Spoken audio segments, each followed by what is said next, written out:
Is there a sports podcast in Detroit that people are talking about? Hey, everybody, this is Freddie Cohen of ESPN Radio. When I'm not talking about breaking news or breaking news on ESPN Radio, I'm always a fan and listen to the Detroit Sports Podcast, and so should you.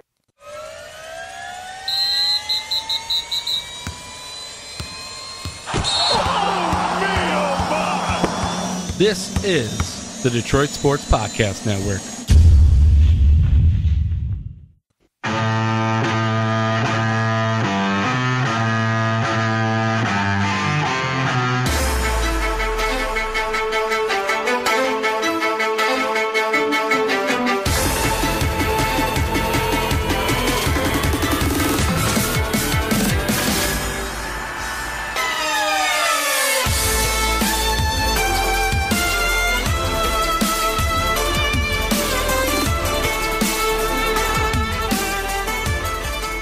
Thank you for downloading another episode on the Detroit Sports Podcast Network. I am the Doc, John Macaroon. Joining me, my cousin, just ahead of his vacation, Adam the Jock Strozinski. What's up, cuz? Nothing, man. Getting ready to fly out of here and sit there and take myself to Jamaica and sun myself and have a good old time. What's going on with you? Anything? All is good, brother, man. You know, lots of things we're going to get to on this podcast. I am going to miss talking to you next week, but you'll have some fun stories, some fun chats, you know, some things that people will want to know about because we are a podcast that I do believe people are talking about in the city of Detroit. You guys, you and Vito went out to the Motor City Comic-Con. It was great to see the coverage that you guys had, and it was fun because Vito told us that it was his first time. So the excitement that you get the chance to see from somebody's perspective, and then you yourself said that you were geeking out too, talking to somebody there that was, you know, kind of a well-known commodity in the comic book world. It was a fun time. How'd you experience it? Yeah, I thought it was great. Vito, it was his first time, and you could see at certain points he was very wide-eyed, and I think he had a great time. Again, as this was the entire day was unfolding, Vito got to me and Vito shared a lot of stories with each other about different things, and Vito is not much of a comic book guy, but I think by the end of it, he had a newfound respect for comic books, the comic book world, just different things, and I think he learned a little bit about different superheroes and just, I guess, people who attend these events and conventions in general. So I thought that was outstanding. I totally geeked out. I got to meet Nick Selleck, who is the nephew to Tom Selleck, and Nick does Awkward Yeti. It's a comic that is basically based around Lars, who's a Yeti, and what ends up happening is Lars originally had a lot of internal conflict with his brain. His brain would just kind of create all this anxiety in his life, and then throughout the comic, Lars's heart gets involved, and then you kind of had a spin-off where it was just heart and brain, and they have their own little back and forths, and then from there, different organs were incorporated. He does a great job. It's really funny. It really shows you kind of what, just kind of what the average person would kind of go through, where you're always kind of torn between what you should do and then what you want to do, and just kind of how you should be as an adult and take on actual responsibilities, and how your lighter side wants to deal with things. So I got to meet him, got to discuss his comic book with him, a real short interview that I was able to conduct with him. Got to get him to autograph a comic book for me, which was kind of a cool thing. And basically I won Husband of the Year by getting this comic book autograph for my wife, because my wife's a huge fan as well. And I totally had like a fangirl moment. I just geeked out. It was really weird. I've never geeked out about another dude ever in my life. Here at this moment in time, I sure did.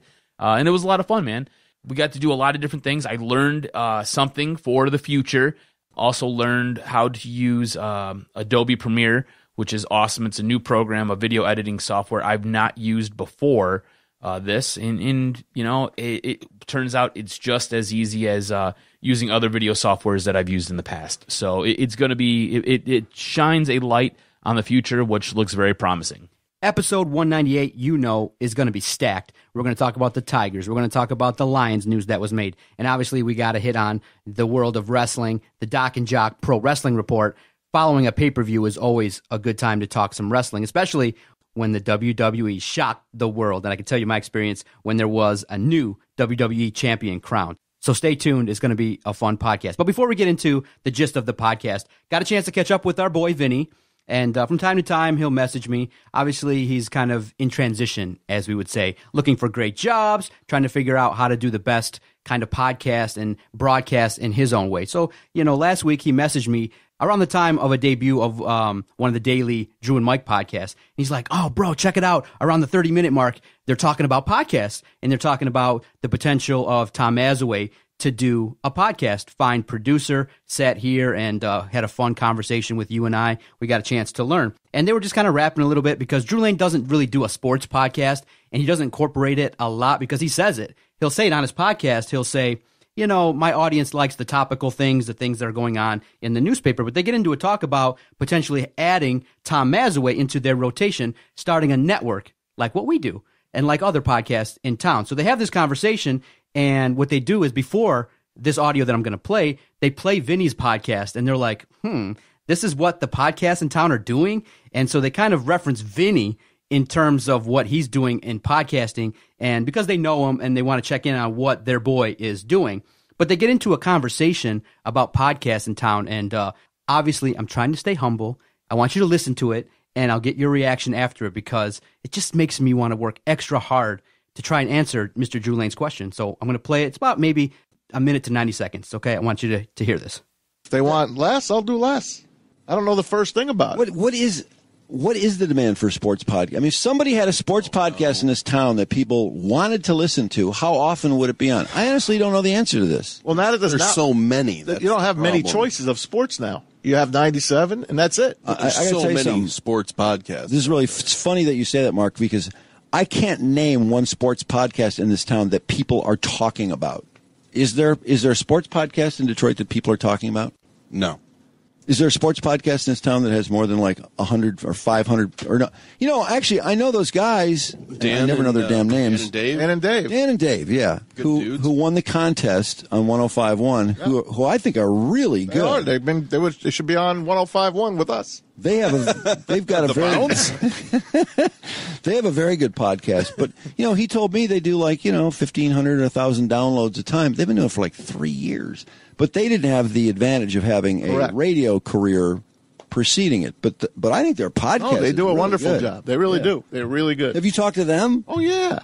Okay, so I'm listening to that. I'm so mad right now. Okay, so listen, we don't disparage anybody. I'm furious right now. But listen, the part that we got to be, I know you and I, we kind of shoot from the hip. But when I heard it, I thought, man, all the hard work that we're trying to do here. Tom Mazaway sat here across from us. So is there a podcast that people are talking about? I would like to think that when we look at our numbers, when we look at the fact that, we're putting out good product week in, week out, we're approaching 200 straight weeks. We didn't start a project because we got fired. We didn't start this podcast because we had to. We started this project in 2013 because we were crazy enough to want to broadcast each and every week. We were one of the first. One of the first to do it, and we've done it consecutively now for 200 straight weeks. Every single Thursday since September of 2013, we've put out at least some audio talking about Detroit sports. I can understand a guy like Drew Lane probably not looking for, podcasts out there, but to kind of just not do your research and know what's going on out there. There are a lot of great podcasts For Tom out there. to have sat in this seat. Exactly. And then sit there and be like, I don't know. Well, maybe. You sat here. On top of that, your boy Vinny was a part of this. And if Vinny didn't get distracted and sit there and go off and follow butterflies every single day, he'd still be a part of this. And the best part was they played Vinny's podcast. So there is a podcast people are talking about. It's Vinny's because I'm so mad right now. No, don't be mad. But the part that is great is we're going to use that as motivation because we'll take a little clip of that and we'll air it. Is there a podcast that people are talking about? And I think there is one. We get more than 500 downloads every time we drop a show. But of course, so Drew, go fly a kite. What I did was we have a public relations account now on our Detroit Sports Podcast platform. I sent them the link and I said, listen, if you're interested in a podcast that maybe is doing some things, message me anytime you like. And here's a podcast that got 15,000 downloads that you'd like to kind of look at. Here, there you go. Or there's one maybe with 6,000 downloads that Jerry does. Or maybe here's one that DocNJock did where the number one podcaster in the world showed up on. Adam Carolla. Here's those numbers. So I openly shared it with them, and obviously we didn't get a response back. But of course, is there a podcast people are talking about now? Are they talking about it super loudly? Maybe not. But listen, that's why I want to talk to you about it because I know your reaction would be similar to mine. We try to be humble. We try to do this podcast in a way that's fun to us. We do whatever we want. But how humble should we be? Because I look at it like we really don't need people to talk about us. I do enough talking myself. I'm like, I don't need you. I took the motto of like RVD, Rob Van Dam. Just look at me, point at me, and I'm going to tell everybody, because this is why I do it. When people say, why are you tweeting so much? Why do you tweet out all the accomplishments, all the things you do? It's because when you hear stuff like that, it makes it like, it stings a little bit. And I know we're trying to be humble. It still stings that we don't get recognized on our own. We have to kind of kick the door down in everything that we do. So it's frustrating, but we're trying to stay humble. And it actually makes it fun to try and do something even bigger and better to get people to notice who we are. You know what it really makes me mad? And it's not even so much that, because people do know about us, right? Exactly. We're there, okay? And I always refer to it as, look, we're definitely not an A-list celebrity. We're not a B-list celebrity. We're not a C, and we possibly aren't a D-list celebrity. But we're there. We're in the mix somewhere. And, I don't like talking about ourselves. I just don't. It's just, I don't know. I'm that kind of guy where I'm not going to sit there and I'm not going to say, hey, guess what I did today? It's just not how I'm built, right? But it makes me really upset when you got a guy like Tom Masway who sat in the very seat that I'm sitting in. He sat in my seat, right? I had to sit across from him in my own podcast, right? In my own studio. I gave him my chair. He sat right here. Right? And then you're going to sit there and you're going to be like, oh, is there a sports podcast out there? You sat right here, right? Don't play coy. You sat in this very chair. On top of it, Drew's like, well, I don't know. Well, I mean, honestly, you had a guy who sat there and worked with you at the now defunct 105.1 Sports, and that guy was a part of this show. And this show does a really good job. If you're in tune with anything that goes on with the sports in this town, we're right there. We're a part of all of it. There's a show that airs every single Sunday morning, and you better believe when they go to their Twitter segment, guess who's a part of that? Right there, right in front of you. And if it's not kicking down the door, it's yelling at the door. That's for damn sure. So don't act like there's not one that's around. And I'm sure that your boys who sat there and won a contest, I'm sure that those guys do a very good job. They do. It's a good show. I listen to it. It's very good. I enjoy it. I'm sure it's outstanding. But there were some guys who were here well before them who have basically taught everybody else how to do this shit. Okay, and then just to reveal a little bit, there is a little sprinkling of the DSP across all the podcasts, whether it be we marketed for those or we kind of paved the way or people kind of messaged me and said, hey, how did you guys do this? So I have not been quiet. We're basically the godfather of sports podcasting in this goddamn town. So don't give me this bullshit. We'll kick the door down. Listen, we got to keep doing podcasts. We got to do another 200. No, the damn door's already kicked down. I'm serious, dude. The more we talk about this shit, the more and more furious again. Now I'm slamming shit. No, I'm serious. I'm pissed off right now. I like Tom. Tom's a good guy. All right, and maybe we weren't at top of Tom's mind this day. All right, but seriously, Drew, do some damn research. This is why your show got canned. All right, and I'm not taking a shot at you, but this is why. Because you sat there and you talked out of your ass and didn't have anything to back it up. Do some damn research. We're right here. We've been here. Shit, episode 198. Seriously, not taking a damn day off. Let's move on. No doubt about it. Pissed. Yeah, I would be too. That was my exact reaction. Was like, damn, all you do is look. I mean, people do like to tweet us. They do like to kind of hear what we're talking about. People do show up here, and I like the fact that we do have sponsors. We are a nice, profitable little something going on over here. But I think what we got to continue to do is use it as motivation to keep, spreading our little virus so that it becomes a bigger epidemic. And we'll just keep doing what we do and have a good time with it. That's what I'm going to do. Use it as motivation so that Mr. Drew Lane will discover the Detroit Sports Podcast Network. Sounds good? Sounds good. All right. Lions or Tigers? What do you want to hit on first? Actually, can we talk about what's going on in the world first? Yes. Normally, I don't like to. I usually like to keep it sports. I like to keep it sports. I like to keep it wrestling. I like to keep it what we discuss, right? I like to keep it in our world. But sometimes the real world starts swirling around, and we sometimes have to sit there and stop what we're doing. And I think sometimes we have to touch on things.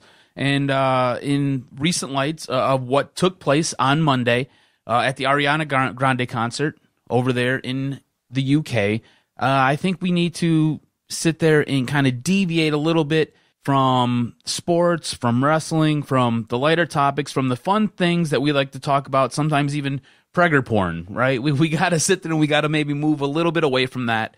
And I think we need to actually sit there and take a a real light at what the heck is going on in this world. We had another recent terror attack, and this one took place at an Ariana Grande concert. And basically these cowards, and that's what they are, they sat there and they targeted teens, just adolescents, and the majority of them being female. You're going to sit there and you're going to go and you're going to blow this up. And I don't know if this sits there and it helps move your agenda forward. And what is your agenda at this point? I have no idea what your agenda is at this waking hour. ICE has claimed responsibility for it. I don't know who you're trying to target, what you're trying to reach. I'm not trying. I've got no clue. No, I don't even think you guys know what you want.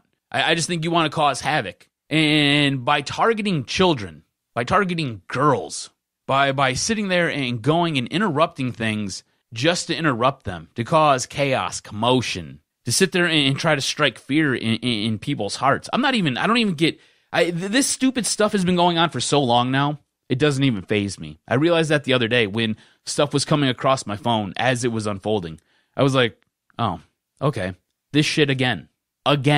We've got to deal with this again. It doesn't even faze me, man. I'm just kind of like, I'm so numb to it, which is awful. You should never get to this point where I'm at. And I don't even get mad about it anymore. People are upset. People are angry. And that's fine. Be upset. Be angry. But I'm not upset or angry anymore. These people don't scare me. If your job is to sit there and try to scare me, I'm not scared. I'm really not. At this point, I just sit there and I scratch my head and I say, what are you trying to accomplish? I just want to know what the bigger goal is here. What's going on? How are you trying to facilitate whatever your message is? And I'm on the verge of sitting there, jumping on a couple airplanes, actually, to get myself over to Jamaica for my buddy's wedding. That's why I'm going. Any concerns that you have when you see stuff like this going worldwide about something that might happen overseas in the Bahamas or anything like that? Does it make you have a pause or any kind of concern about your upcoming trip? No, not really, because I'm going to keep doing what I do. You know, a few narrow-minded dummies who sit there and live in a hut or live in a village or sit there and try to take over other parts of the world because, I don't know, they feel like it's their preordained destiny. You're not going to stop me. You're not going to knock me off my pivot. Dude, strap a bomb to yourself. Don't sit there and don't take whatever your issues are and whatever your concerns are. Don't take that out on the rest of the world. Whatever you're trying to do, you're doing it all wrong. If you want to have a conversation about something, if you feel like you've been slighted, let's have an actual discussion about this.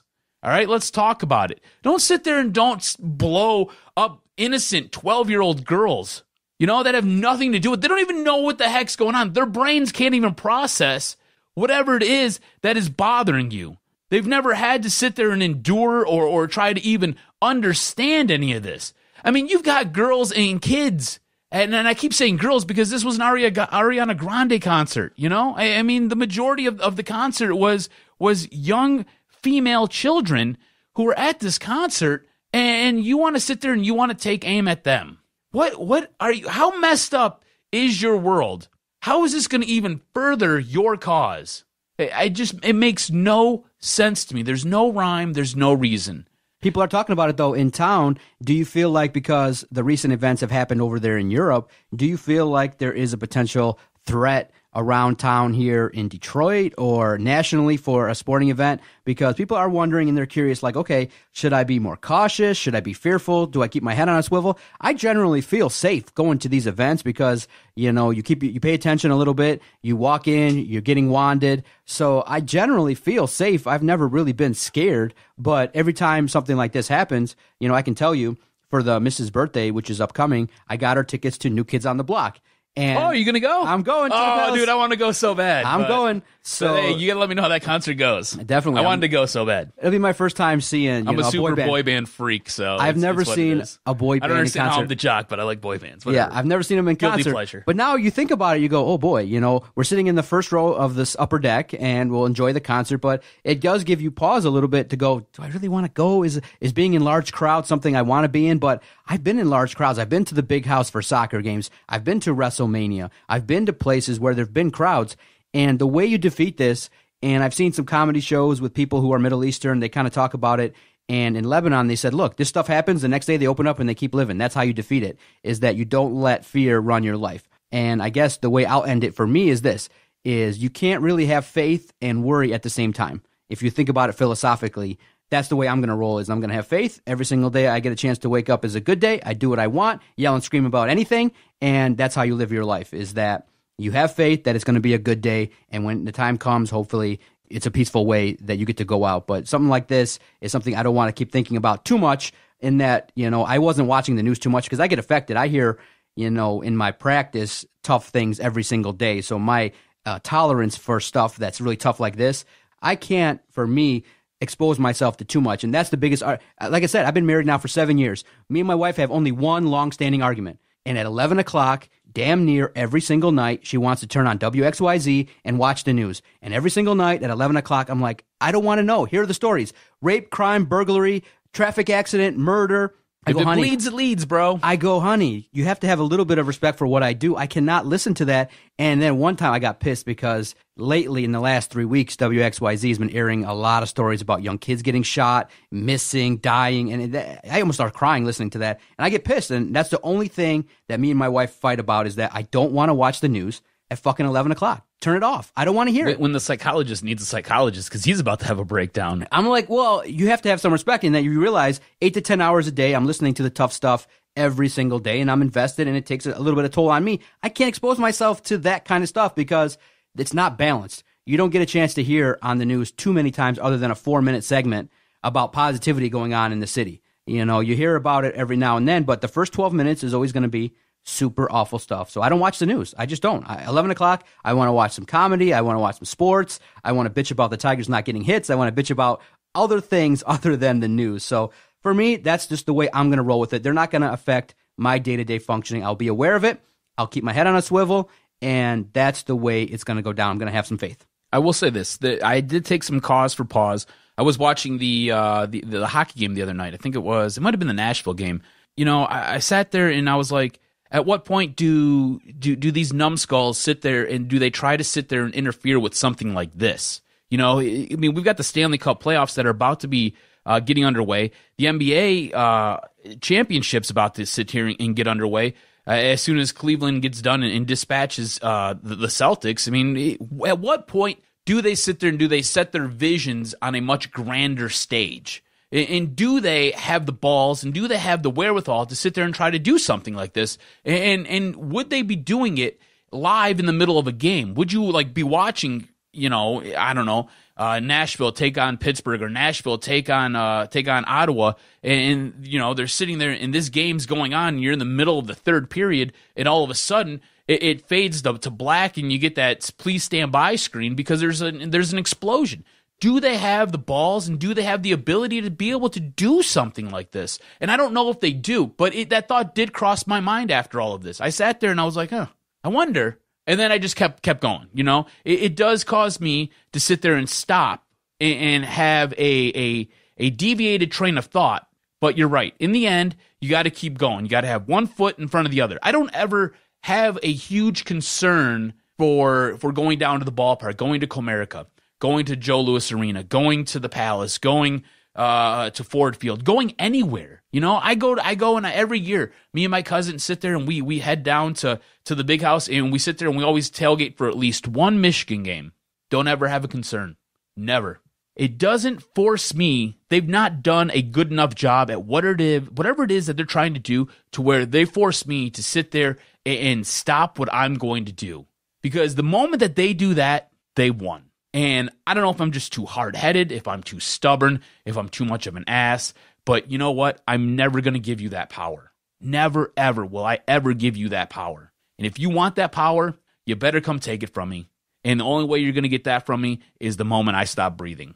And I get it. We all can't hold hands and we all can't walk through the flower garden and sing Christmas carols together. I get it. And I understand that people sit there and they come from different points of view and they come from different walks of life.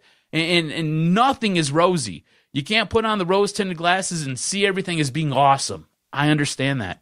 But the way you're going about it, and if you're trying to further a cause, it's the wrong way. You're doing the wrong thing. You're not doing a good job.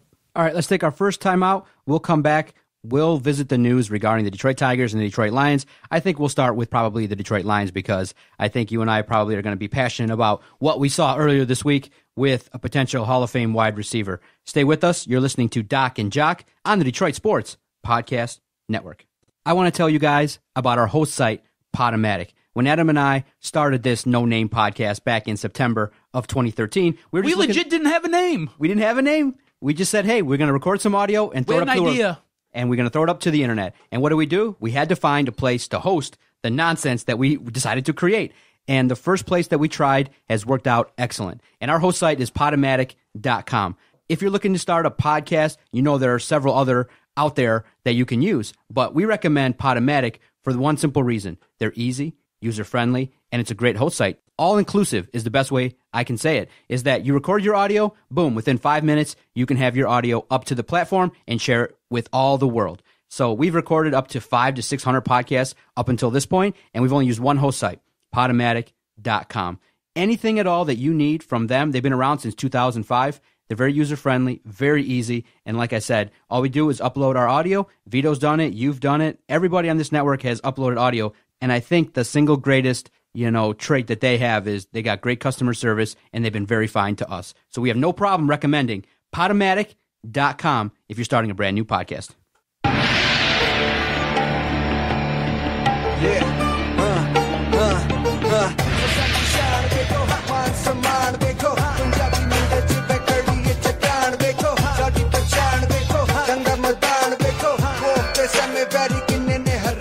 The diehards will know what that is, and we'll talk about that later on in this podcast. But, oh, man, what a great week. The reason why it kind of all ties together is the Detroit Sports Podcast is Jinder Mahal.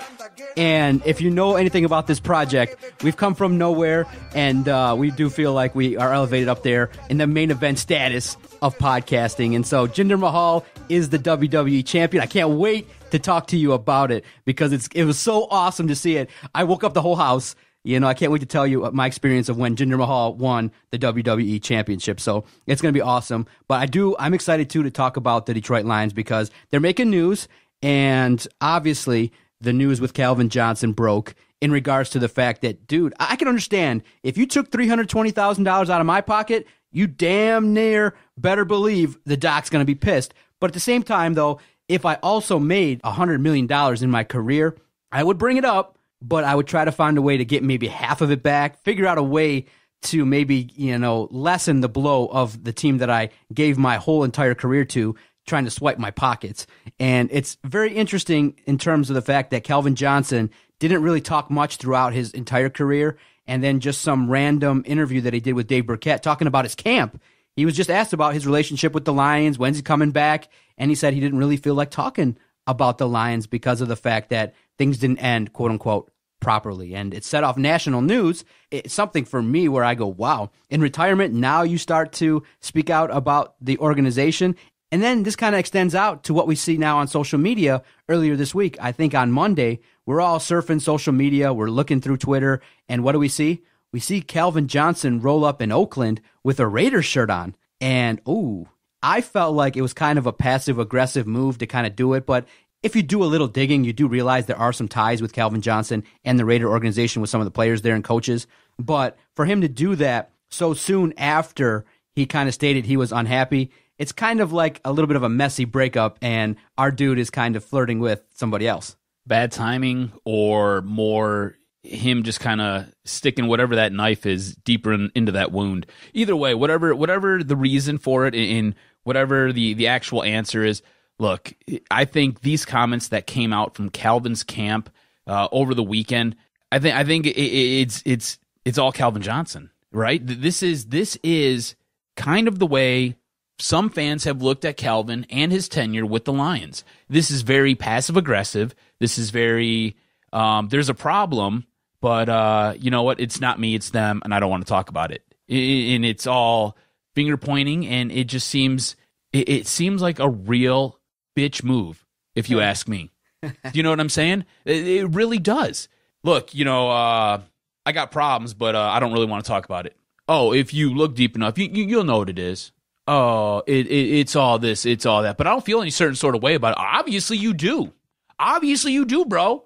I mean, this is bad. If you're salty about it, and you sound salty about it, just come out and say what your problem is. Hey, they took 320 G's off your pocket. They had every right to do that. You know what? Maybe if you won something while you were here, maybe they'd let you keep that. Look, Tony Romo won playoff games. he got to keep all his. Marshawn Lynch, he won Super Bowls. Super Bowls, bro. I don't even know what that is. I've never experienced a Super Bowl. Neither has the Lions organization. You got to keep all that. All that. Come on, dude. It's 320 G's. This is a working class town. Super blue collar. My dad broke his back working on cars.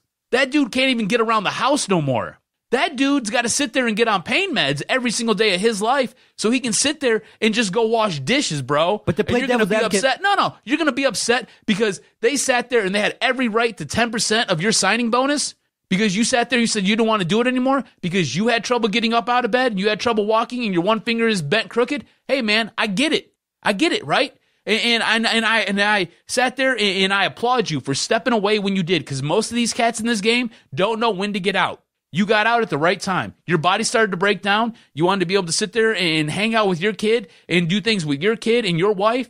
I applaud you for that. But don't be mad at the organization that sat there, drafted you, brought you in, and basically handed you paycheck after paycheck and took care of you handsomely. Don't be mad at them when they say, hey, look, man, it's a little bit of money, but we're going to need to get that back because, look, we just need to get that back. It's the price of doing business. And we on our Twitter page at Detroit Podcast asked, like, what are your thoughts about Calvin Johnson? And Ron J gets in at JustReal103. He gets in, he's like, he complaining now after he made over $100 million off them. That's cool, but that's a sucker move and weak. This is Detroit. So people are not really down with Calvin Johnson making this kind of comments. People also have noted that, look, we went to the postseason without you. So this kind of talk, save it. But to play devil's advocate, my opinion is that, the man sacrificed his body. He didn't walk away because of the fact that he couldn't. He walked away because his hands were so mangled. And his thinking is that, look, I gave up my body. I sacrificed my body. And it wasn't like I didn't leave everything on the field. It was something along the terms. It's not the money. It's always the meaning behind it. It sounds like the money. It's the respect and I believe, the psychological meaning behind it. Meaning, like, I know he's telling himself, damn, I sacrificed my whole body for this organization. I left this game mangled. I left this game different. I'm probably going to be walking with a cane in 10 years. I might even pass away early, a la Cortez Kennedy, a la some of these other athletes. I sacrificed my life for the organization that is making money. The Lions are never in jeopardy of going broke. I think Darren Ravel said that the average NFL club makes about $600K in sales and money every single day. And so you're not willing, based upon my sacrifice, to forego a little bit of that. It just makes, and it hits home to these athletes, football is a business. And in life, business has no room for emotion. The NFL, the Detroit Lions, they look at that as cash. $320,000, if we can get it back, it's just a business. But from Calvin's side, he's looking at it and he's taking it a little bit too personally. And unfortunately, it's hard for NFL athletes to separate that. But for me, when I think about it, strictly business, bro. It's $320K back in the coffers of a business. They want it. They have a right to ask for it. But at the same time, I can also understand where Calvin's coming from. Like, damn, have a little bit of humanity towards what I sacrificed. But in essence, no NFL team really has to do that in business. If you talk to any business person, I've been lucky to talk to business people that have created some unbelievable, long-standing businesses. And they say, look, if you're an emotional type of person, if you can't separate bottom line numbers in the day-to-day operations, they tell me all the time, look, you're going to have to one day cut somebody that you may respect and love based upon their contributions to the organization. But in essence, if the bottom line dictates that you cut them, you cut them. And you can't take it personally. And if you're that kind of person, don't get in business. And so it does come off as sour grapes from Calvin Johnson, but I can walk away from it and I just tell myself, strictly business, bro. If Calvin Johnson would have came out and said, this is my issue, this is the problem, XYZ, just laid it out and said how he was feeling. Instead, he comes out and he pussyfoots around with it. Oh, well, it's a little bit of this, and hold on, let me suck my thumb a little bit, and hold on, let me grab my blankie. It's a little bit like that, but I don't feel it's what else, man. It's all cool. It's, I don't ever see me talking about the Lions much. Look, man, here's the deal. Let me ask you this. In the grand scheme of the Lions organization, right? In just all the players who have walked through those doors, some Hall of Famers, some not Hall of Famers, who is more synonymous with the Lions? Barry Sanders or Calvin Johnson? Barry Sanders. And what'd they do to Barry? They did the same thing. They taxed Barry's ass, bro. They sat there and they took him out to the woodshed to get all that and then some back, okay? And they're going to do that to Barry Sanders, the dude who is synonymous with your organization. The guy who is the ultimate highlight reel, who sits there and made it cool to wear Honolulu blue. He's that dude. They took him out to the woodshed. What do you think they're going to do to you? But doesn't Calvin justify... all they did was they took 320 G's from you, bro. But isn't Calvin justified realizing what he sacrificed? Like, he wakes up every morning probably maybe thinking about massages or trying to walk around. He did sacrifice his body. Of course. He sacrificed. And dude, like I said, I think it was super smart of Calvin Johnson to get out when he did, because he realized the writing was on the wall. We're probably not going to win a Super Bowl in my time here. Do I sit there and do I continue to go out there and do I continue to play and do I continue to get beat up and do I continue to sit there and basically put my life and my health on the line? I've made my money. I'm getting out. And Calvin's already got other deals set up so he can sit there and continue to make money. He's got some type of he's going to be taking his real estate test here very shortly. He's got his own real estate firm for his own business ventures and own investments. And that's also, he can sit there and avoid having to pay a commission when he sits there and buys a piece of property. So, yeah, it sounds like it's savvy business moves, and it also sounds like you might be a little bit of a cheapskate, but whatevs. You got to do what you got to do, bro, and I'm cool with it. But don't sit there and don't act so passive-aggressive about it and sit there and bemoan having to pay this money back or act in this real roundabout manner about paying this money back. If this really bothered you, just come out and say it. My whole thing is it's the way you went about doing it. I don't have necessarily a problem. Look, I do think it's a little bit petty that the Lions asked for this cash back. I think it's a little bit petty on the organization. But what I think is more petty is when you come out and you act like a sissy about it, and you're like, oh, well, if you look real deep, you'll see what the problem is, but I don't want to talk about it. But you can go ahead and you can figure it out. No, man, just tell us.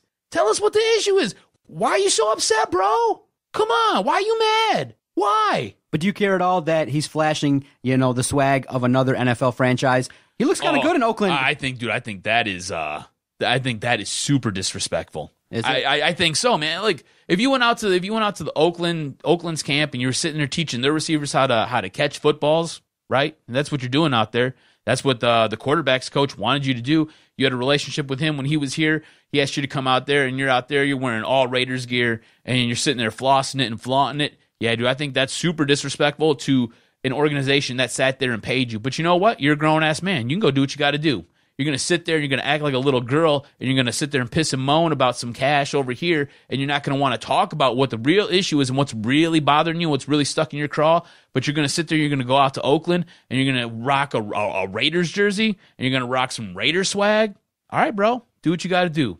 Do what you got to do, man. Get it all out your system now. It's like a little kid, right, who sits there and doesn't get their way, and they're sitting there throwing a tantrum, and you start spanking that ass because they're sitting there acting a fool. Go ahead, just cry. Get it all out your system. All out your system. I'm going to give you a half hour to get it out your system. And after that half hour, once we're done, I don't want to hear it. Don't want to hear it. So get it all out your system, bro. Go ahead. I'm cool with it. Do you think this lingers? Do you think this is just passive aggressiveness?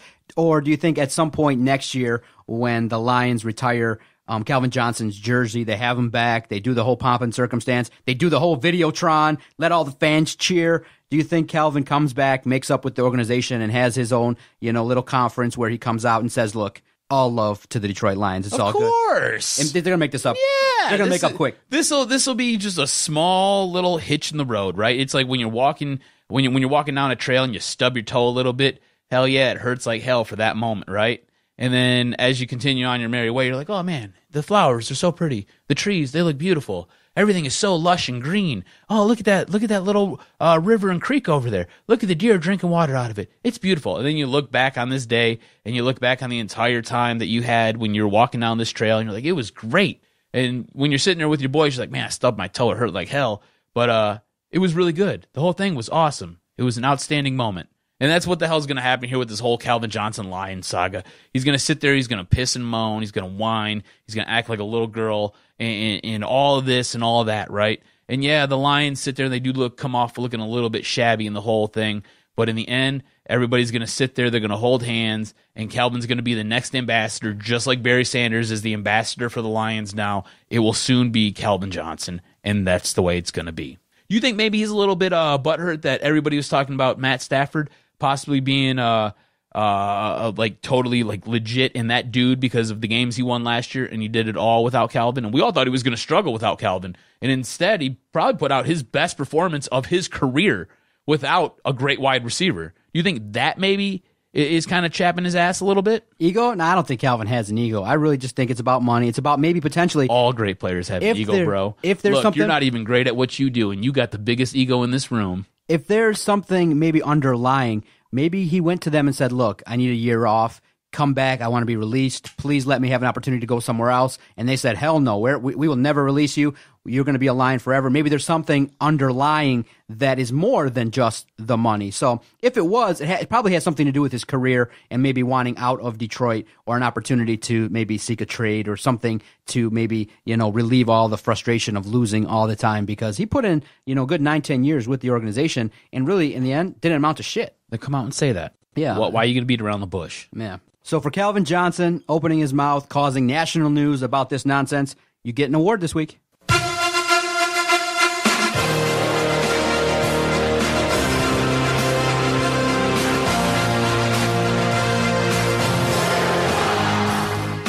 You suck. You suck.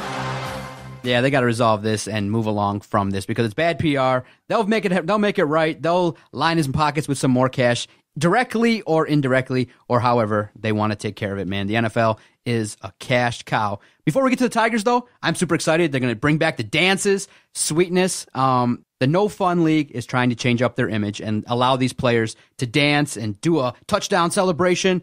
Well worth it. I'm excited to see what the Lions come up with, if they come up with their own creative group celebration. We need something, because... Dude, you know what sucks? Since they instituted that rule where they basically took away all the dancing, all the fun stuff, all the pomp, all them circumstances with scoring touchdowns, in that time period, we've lost some of the most creative and some of the best guys at doing these types of celebration. If you look back at, who was it? It was Joe Fourier was pretty solid for the Lions. Yep. Dude, you seen Terrell Owens. He's gone by the wayside because he's retired.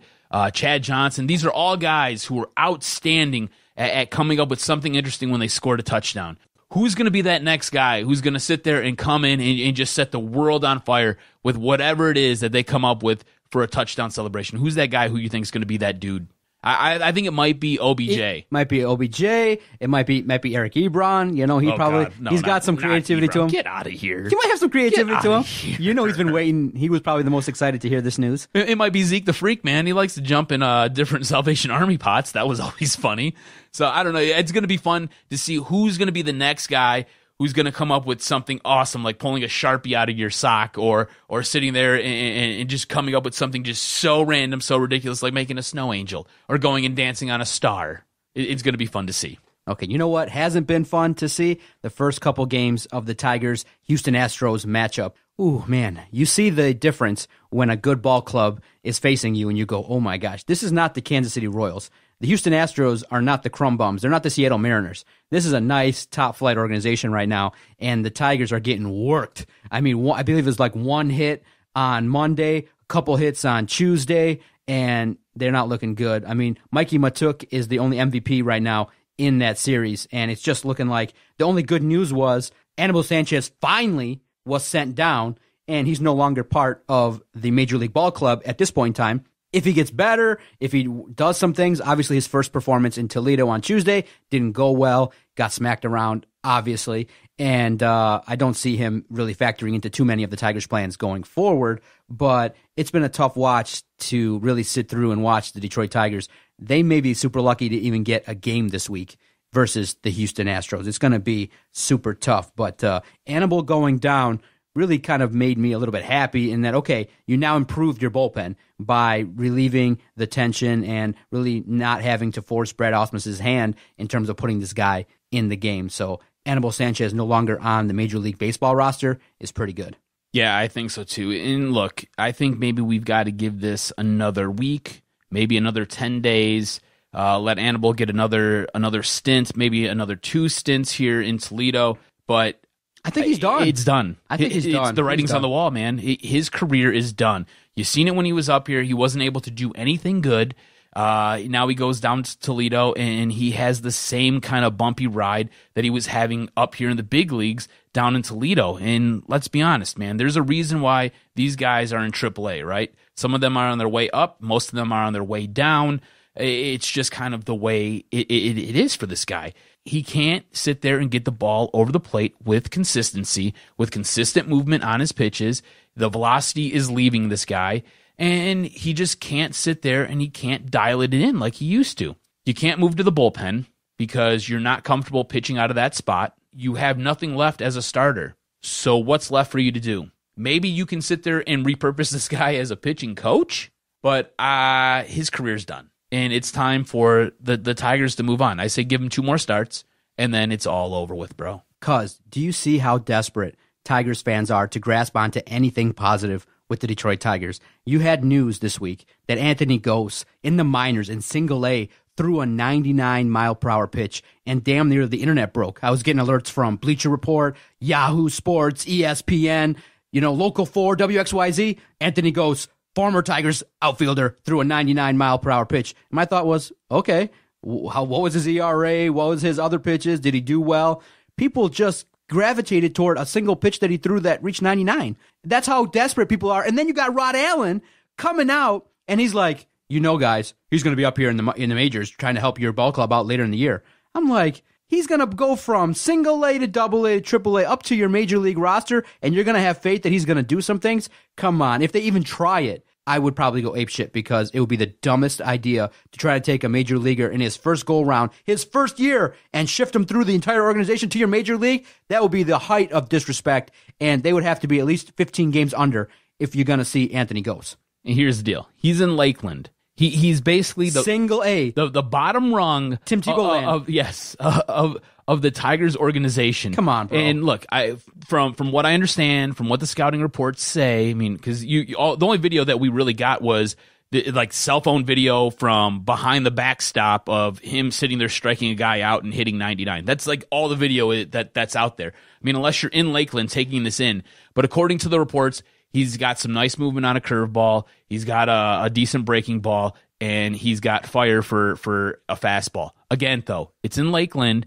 and it's his first go-around. And if you listen to Al Avila has basically come out and said, look, we sat there, we let him pitch a little bit. His arm got tired, basically instantly. They had to give him 10 days off, and then they had to bring him back out and let him throw some pitches. So this is going to take some time. You cannot fast-track this guy. If Anthony Gose is going to be that repurposed player for you, that guy who's going to, basically he's got nothing left and you're trying to find something cool for him to do. Now, this has happened in the major leagues where they've moved a guy around and he's found a second career as a pitcher, either a starter or coming out of the bullpen.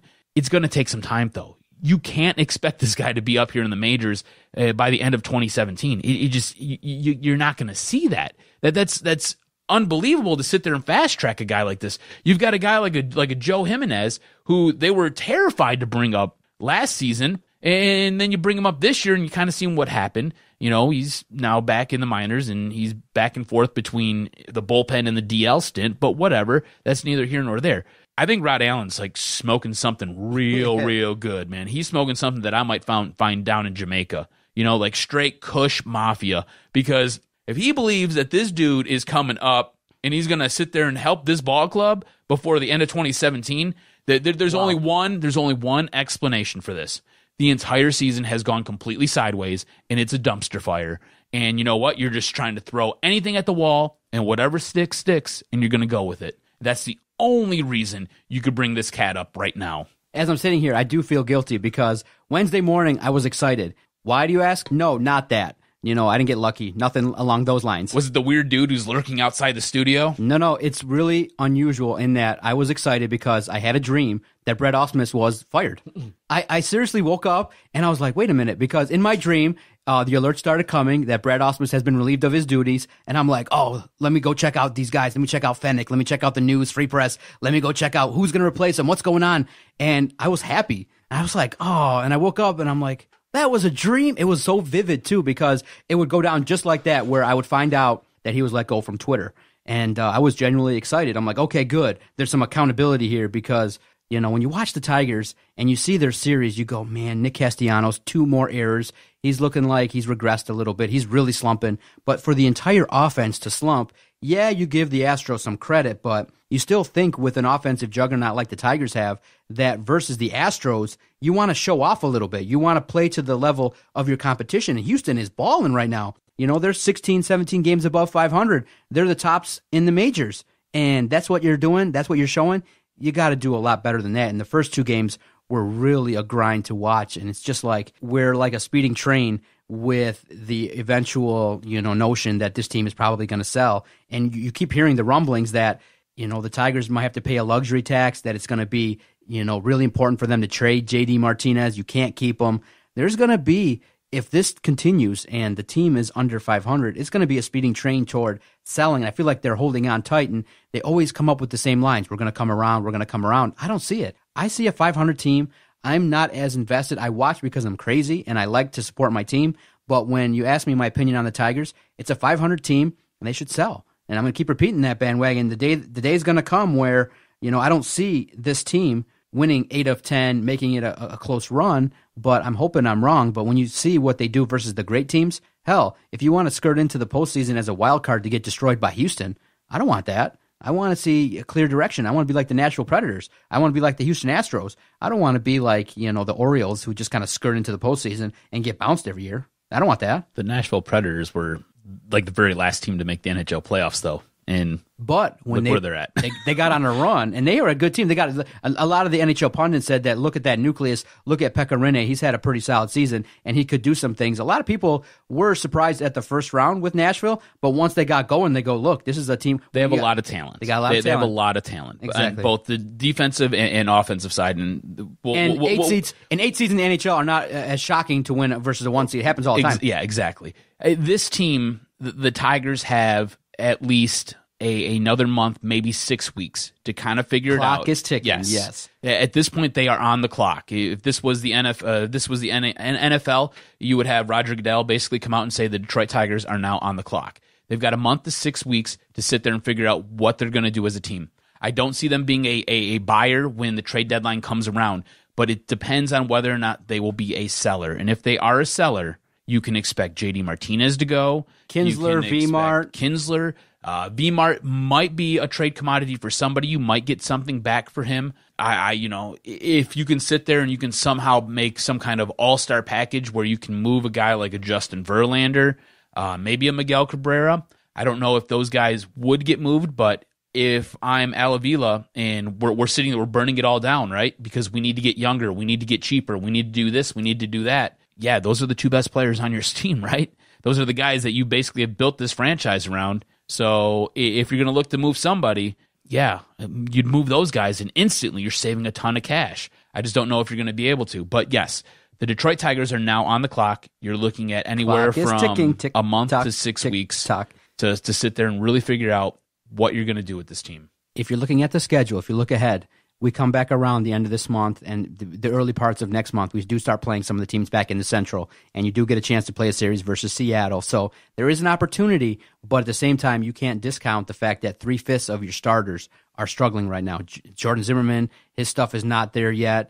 Norris and Boyd have been inconsistent at best. So you can't expect success when your only 2 pitchers that are performing consistently are Fulmer and JV. And JV's having a walk problem when his stuff is not there in some of his performances. So it's starting to look like the cracks are starting to maybe overcome the foundation, and it might be a situation where it might be too difficult to overcome. I mean, honestly, at this point, you've got one everyday player in J.D. Martinez that's hitting over 300. Otherwise, you've got Alex Avila, who's kind of a every 4th day player. He's hitting over 300, and then everybody else is basically right around the 250 mark, 260 mark, if not below that. You got to figure it out, and like you said, tick tock, tick tock. At the very least, at least play some solid defense. Nick Castellanos with a couple more errors. He needs a couple days off, man. Yeah, you can't have games where you're going out there with 3 and 4 errors. That's just never going to be a successful formula, and it makes the manager look real bad, especially, when everyone's out there saying that we respect the guy. Well, go out there and play some fundamental baseball and stop acting like a squad that's kind of going through the motions. Something has to happen. Someone's got to step up and be a leader.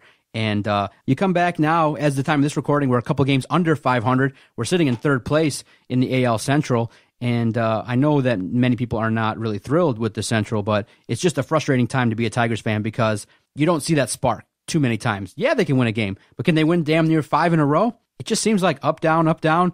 It seems like a 500 to just below 500 team, and it's kind of sad at this point in time because I think we're coming to a slow halt to the train that was the run of the Detroit Tigers. It just, again, it never, this is something that we've complained about with this clubhouse for a long time now. There never seems to be any accountability or leadership where the big guns are kind of held to task, and now you've got guys where it's seeping into the lower rungs of this team with a guy like a Nick Castellanos, a guy who is supposed to be held, who's supposed to be that middle tier guy who it looks like he could bubble up and be something for this organization, maybe take on a leadership role, and you got him basically loafing around in the infield. And look, you might not hit every single day, but the one thing you control as a player is your defensive output in the field.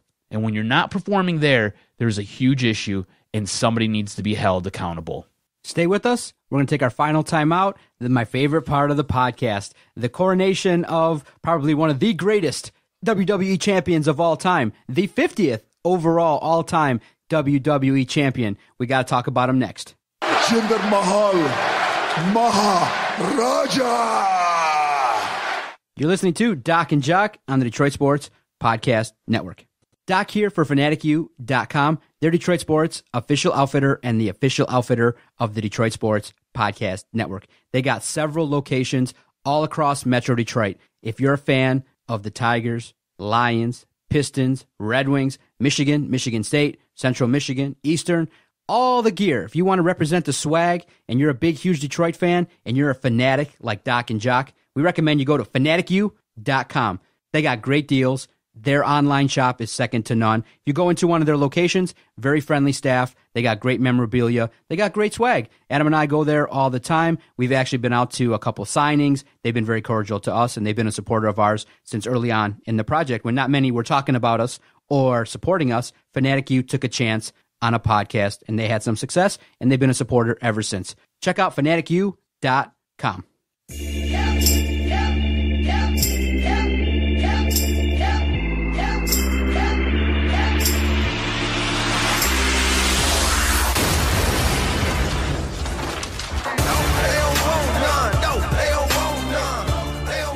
It's that time. You know you've been waiting for it. It's the Doc and Jock Pro-Wrestling Report, and what a weekend it was. My goodness. Started off with Saturday. Chicago is a great wrestling town. They support wrestling unbelievably, similar to Detroit. NXT was a good show. I like what they're doing with the younger talent, and what you can see overall with NXT is they give these guys time. There's no real 5-minute matches. There's nothing rushed. It's not a television production. What it is, it's exclusive to the WWE Network. Takeovers are great. They give these guys at least 15, 20 minutes to put on a match. And overall, if you didn't get a chance to watch NXT TakeOver Chicago, I highly recommend you get on the WWE Network and watch it. Start to finish, every match was awesome. The entrances are enhanced. Great wrestling matchups. You got guys from the mid-card doing some great things. You got guys that are cruiserweights telling unbelievable stories psychologically, and then you got the main event guys like Bobby Roode that are going out there and putting on unbelievable matches. So NXT is different in that it's very condensed. It's a smaller crowd, but they're into it. It's a brand loyal fan base, and they're cheering. They're kind of even cheering moves that most people will be like, it's just kind of like a backflip. But there are great matches on NXT, and it set the tone for the weekend. It was awesome. Did you watch the match that I told you about? I did not get a chance to check it out. You're talking about the Pete Dunne match. I've not had a chance to check that out. I plan on checking that out, though. Great psychology of wrestling. Old school. You took in the entire weekend of wrestling. All 4 days. And my big question to you is, it seems as though NXT, when NXT takeovers take place, they generally steal the entire weekend. The way that they are put together, the way that they are structured.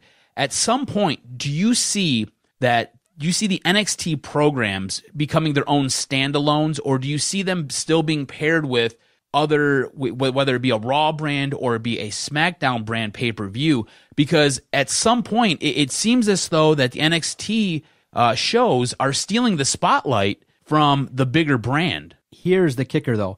NXT takeovers are only like 4 to 5 matches. So they get about 2.5 hours each go round. And what they do is they don't feature everybody on the card. There's not 15 to 20 wrestlers. Usually it's about just 6 to 10 wrestlers. And you go out there. Quality matches. They're quality matches. And the thesis, though, of NXT is a feeder system to WWE. The only way I would see NXT being able to be its own standalone thing is if WWE acquired TNA or Impact Wrestling, if they acquired Ring of Honor, if they acquired another entity and they were able to fill more things and more matchups and more venues, then you could see NXT being its own thing. But right now, as a feeder system, it is unbelievable. It is one of those things where you see the matches, and what they're doing is they groom wrestlers. Like, probably by SummerSlam or Survivor Series, Bobby Roode's coming up. That dude's being groomed. Samoa Joe, couple years, Finn Balor. And these guys, when they're groomed, they come up.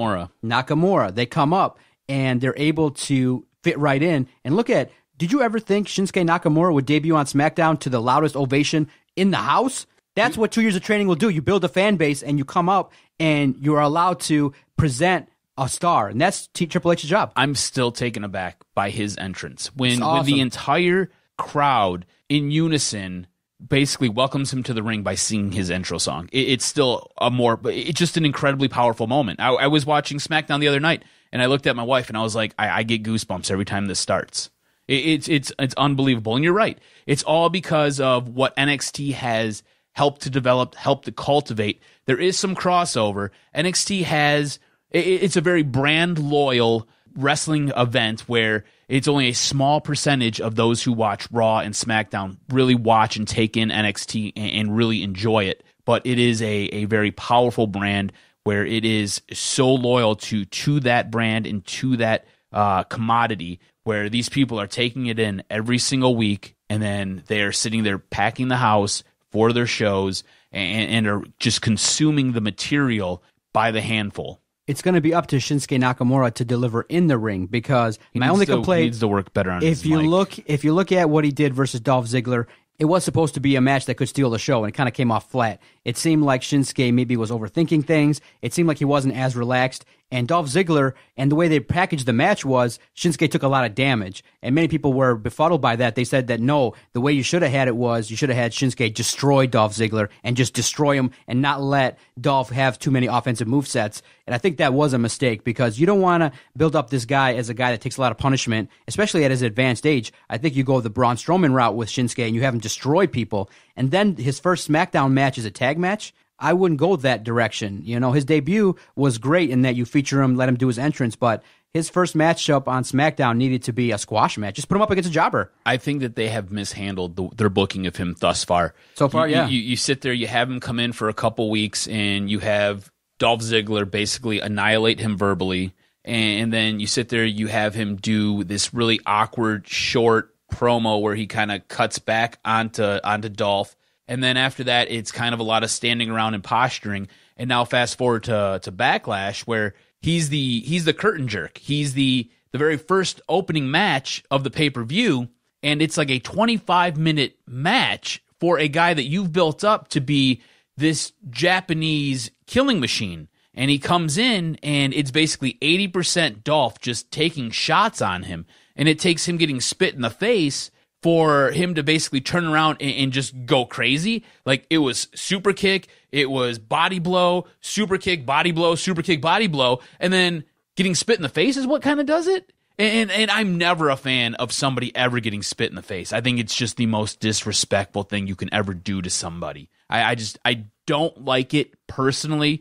I don't like it in the ring. I don't like it at all. I can't approve of it ever. It's just not one of those things. You sit there and you build this way, and then, like you said, this guy's just taking shot after shot after shot, and it's like a 25-minute match. This could have been something that could have been wrapped up in 7 minutes, and you just let, and I hate smashing Dolph, right? I hate burying him, but you're not doing anything with this guy. You've not done anything with this guy for years now, so just let Nakamura just pile another heap of dirt on top of this guy's career, and just let him get, you need to elevate somebody. Instead, you have this match that comes off where nobody gets elevated. So why are you booking this? Why is this getting put this way? It makes no sense to me. Overall, the pay-per-view was enjoyable. The AJ Styles match lived up to the hype. It was good. The ending match on the it card. Was great. You knew they were going to deliver. Great matchup. I guess if you're going to continue the feud with AJ Styles and Kevin Owens, you would do that, but they're going into the Money in the Bank match, so to have AJ Styles lose that way, look, AJ Styles is a good enough wrestler, and he's got enough cachet. Explain how he lost, because never a fan of a count-out for a loss for a guy, but go ahead and kind of paint the picture on how he lost to Kevin Owens. They're going back and forth. They do a lot of great moves. Check out the match on the WWE Network. It was near the end.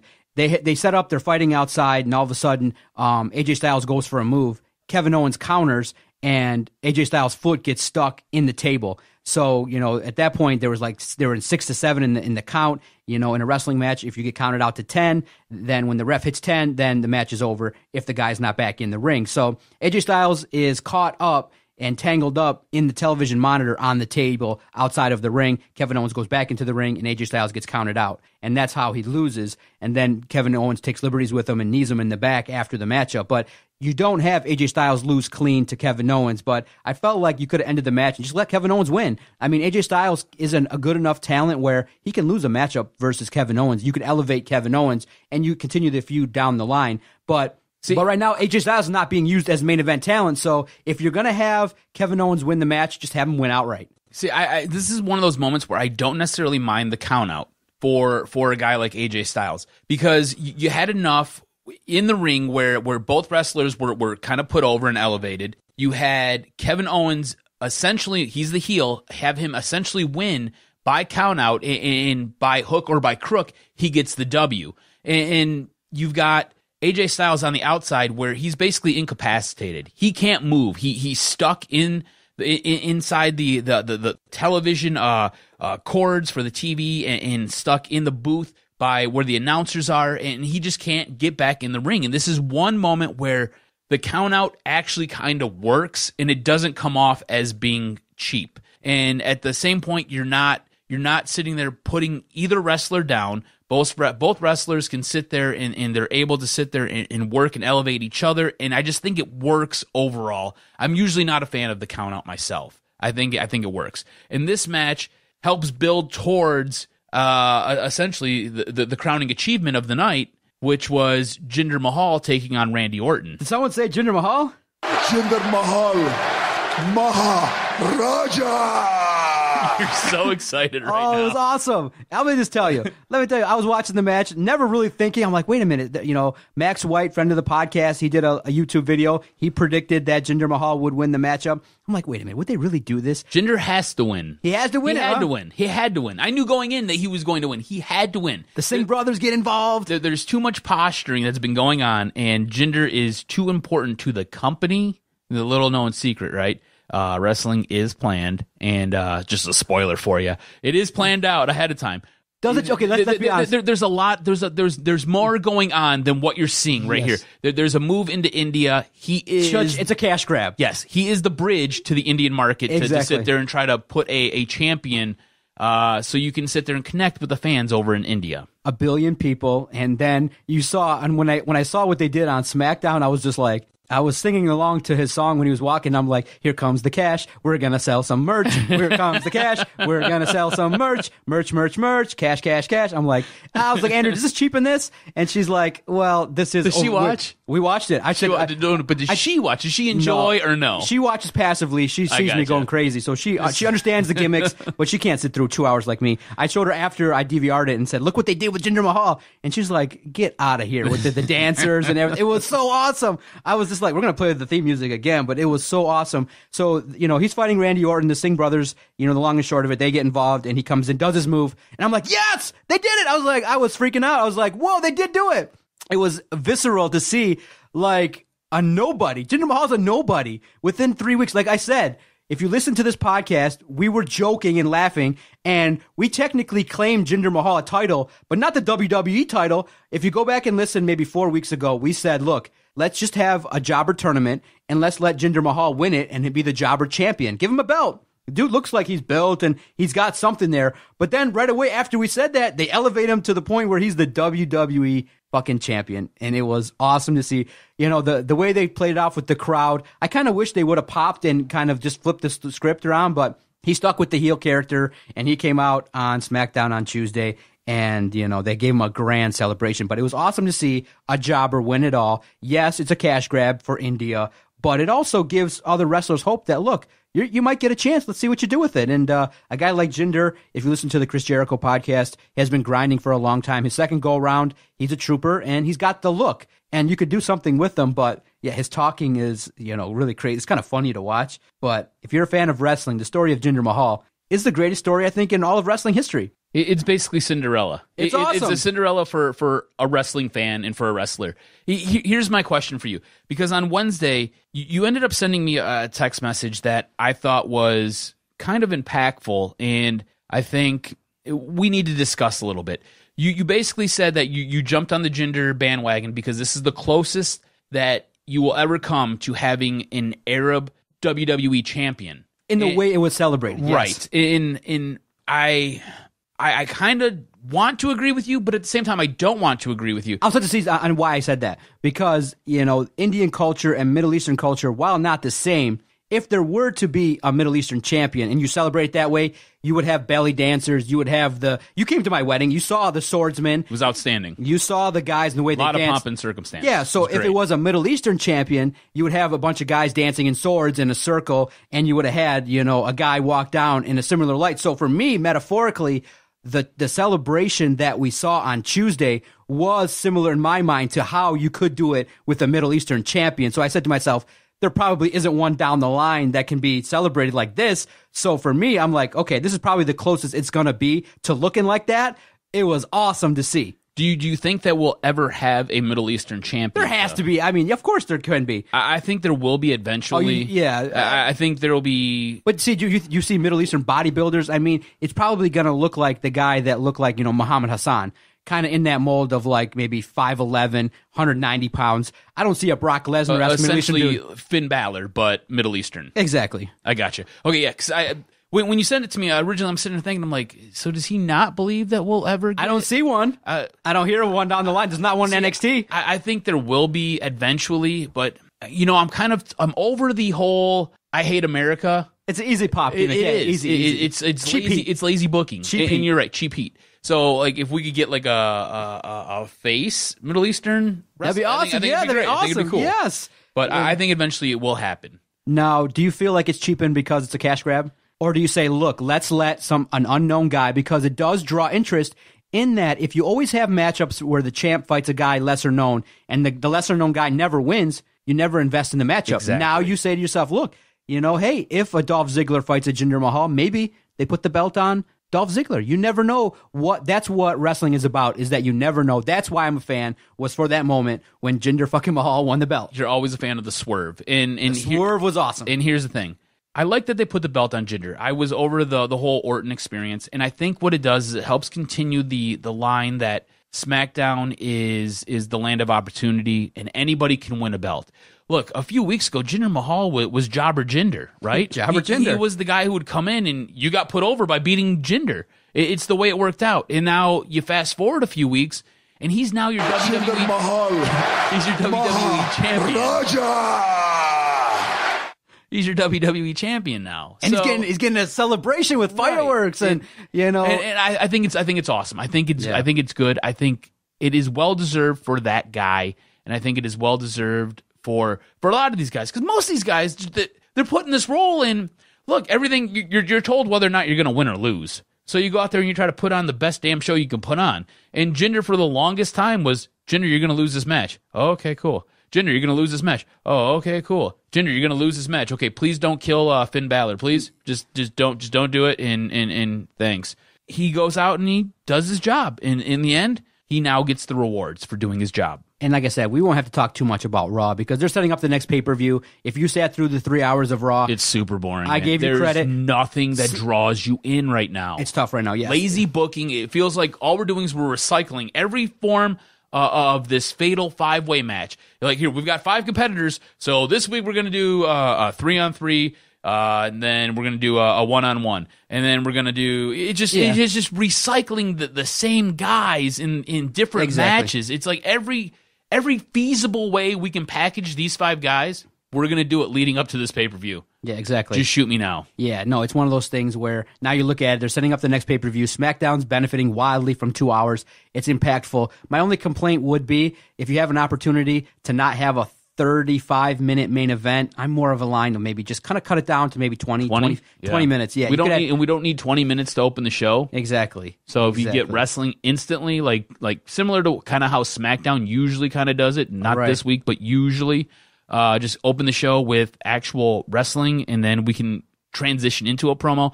Another big complaint I have, though, is I'm going to need Kurt Angle to learn Finn's name. Finn Balor? Finn Balor. You saw that. I heard that. I was like, Finn Balor. I was like, come on, Kurt, do better. Yeah, Finn And he's Balor. like, I'm a damn good GM. Finn damn Balor. good. No, dude, Finn Balor. you messed up his name, bro. Yeah, we caught it. Come on. Yeah, I caught that. And I was like, do better. The one thing production-wise with SmackDown is if you're going to have all these stars with these super long entrances, you might have to do a little bit more of what you did with the main event, which kind of irked me a little bit in that any chance you can have AJ Styles, Shinsuke Nakamura walk to the ring, you should air it. So to come back from a commercial or a talk and just have them standing in the ring kind of made me go, aw. But, they did come out with their full entrances at the beginning of the show. But if you're going to have all these guys, look, Kevin Owens' entrance long.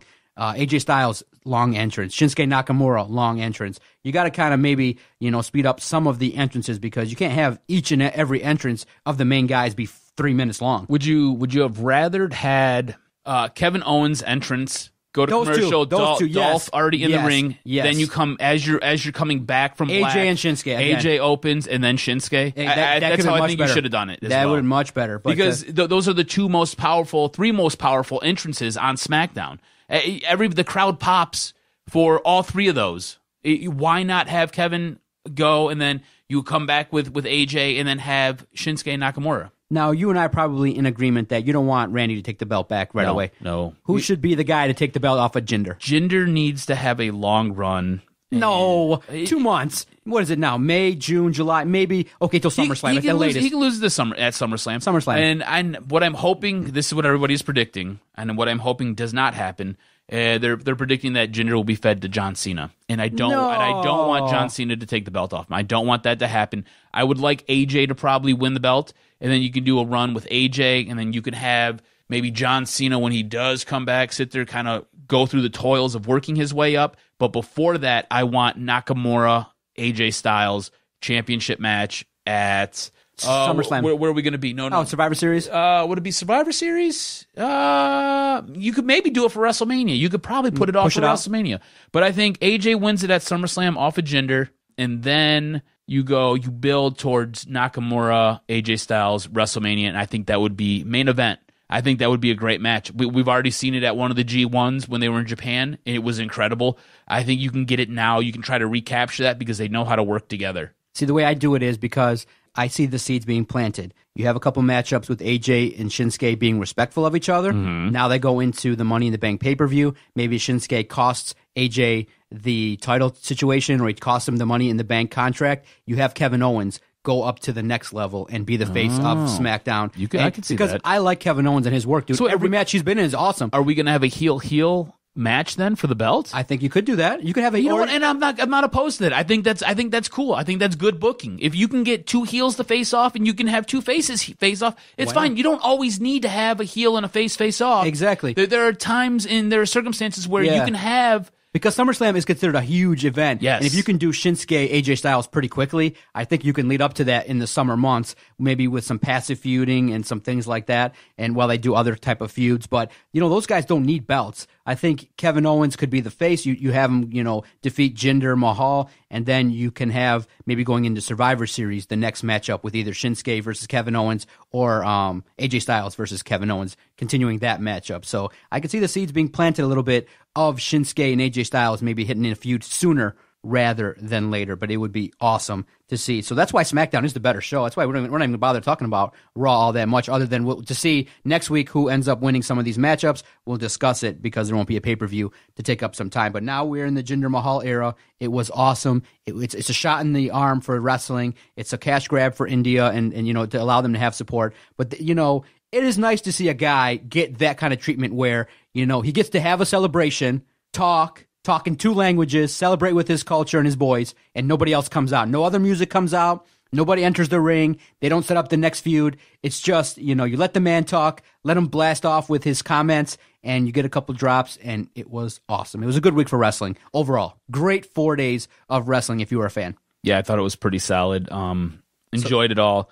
Again, Raw, I think, is struggling. It struggles to hold the attention, but SmackDown comes in, and SmackDown, it's pretty solid, man. It's not horrible. I think it's pretty good. Okay, so will you have email access at your location, or what's your contactability?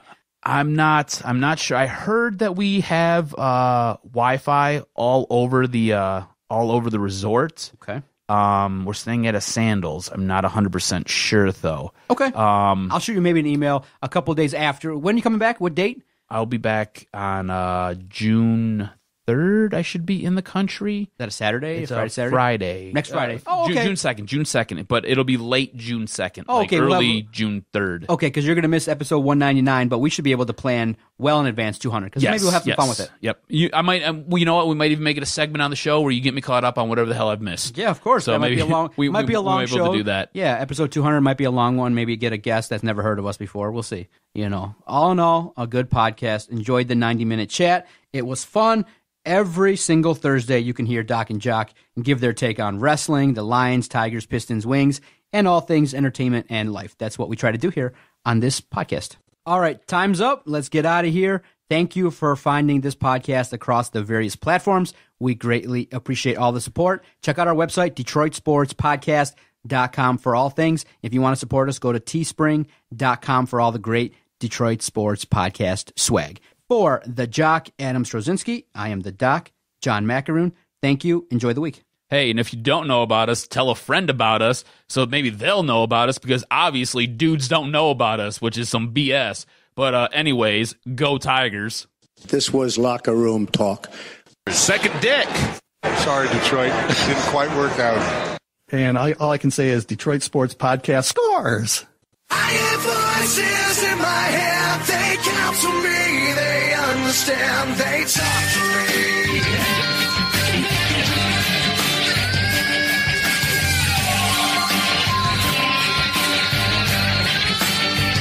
They talk to me.